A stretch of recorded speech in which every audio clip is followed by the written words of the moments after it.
Hey YouTube, this is Matthew Morgan. I'm about to just put 3 videos in one. Number one, I don't know if I made a video about this, but I'm gonna make one just because I don't think I did it the first time, or maybe I did and don't remember.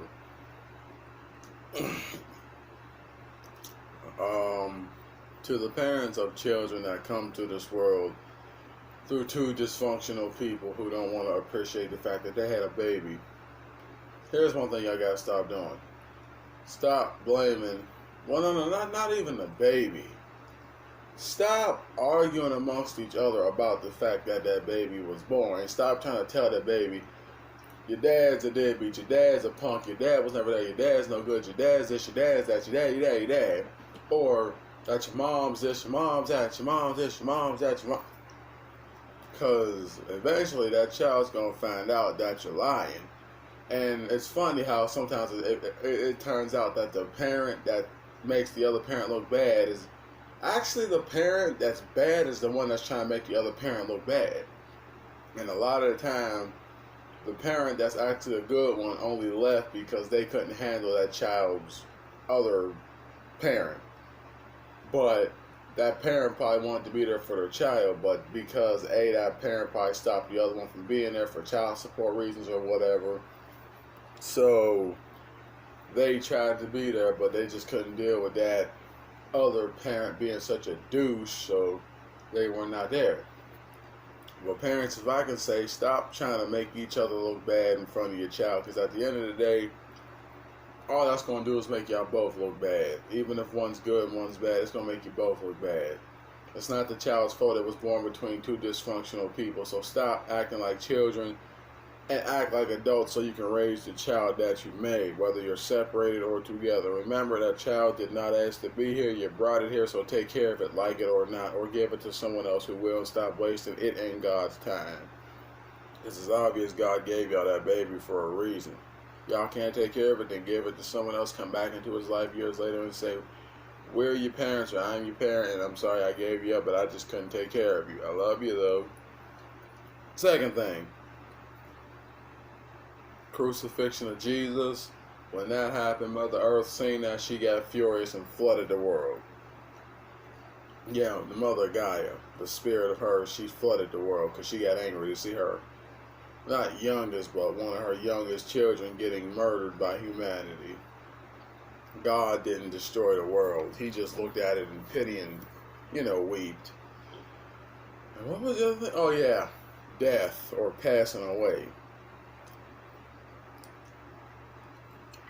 God knows that it saddens people to lose people closest to them. But you have to realize the person closest to you was probably suffering from stuff you don't know nothing about, or maybe you do. And God had to release them from their pain at some point in time. So, unfortunately, a lot of the time you're going to lose people you're close to from this life, and they're going to have to be separated from you in eternity. That's why it's called the Great Separation, because you're separated from someone who you no longer can see or speak to anymore. And here's the thing, God's never going to take, never going to take one thing out of your life without replacing it with something else or somebody else. That's not how he works. God knows death saddens people and it hurts people and it causes gaps in reality, and it makes people feel just alone and stuff, and he understands that.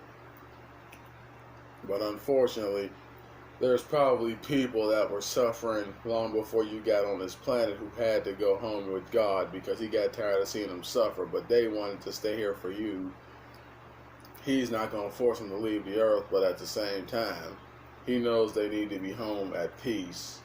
So that's why death came to be. Plus, the whole man wants to prove to God that we can do what we can do stuff on our own, and we don't need him to say nothing about it. But when we pass them, we got to face them demons, them wrongs, and try to make them right. Forgive people, be forgiven, and go to the test of our lives. But yeah, but he understands. And the other thing is, people that pass away who want to come back, there's two things that they do. One, they'll ask the Father up above to make sure my loved one's taken care of, and the Father will say, I can help them, but I can't stop bad things from happening. while they're on earth, they have to go through bad times because that's part of humanity. That's part of the human condition. I can help them out, but I can't stop things from happening to them. So yeah, your loved ones do ask Jesus about you. He does tell them sometimes what you're going through. And yeah, they do ask him to, send you stuff or reminders of them so you know they're still thinking about you. But the other thing is, if somebody is trying to leave their body so they can be at peace with God, don't be that type of person that says, oh, I don't want you to go, I don't want you to go.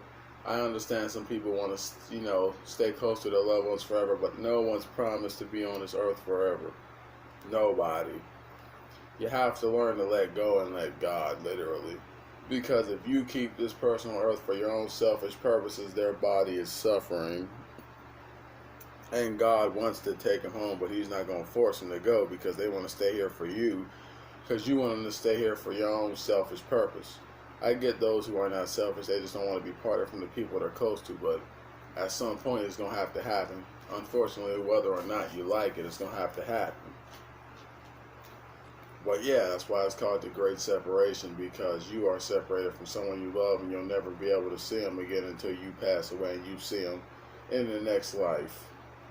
So I just thought I'd put it out there. And just say it again, God did not destroy the earth, Mother Nature did that. During the time of Jesus' crucifixion, flood happened, and Noah's Ark is kind of related to that.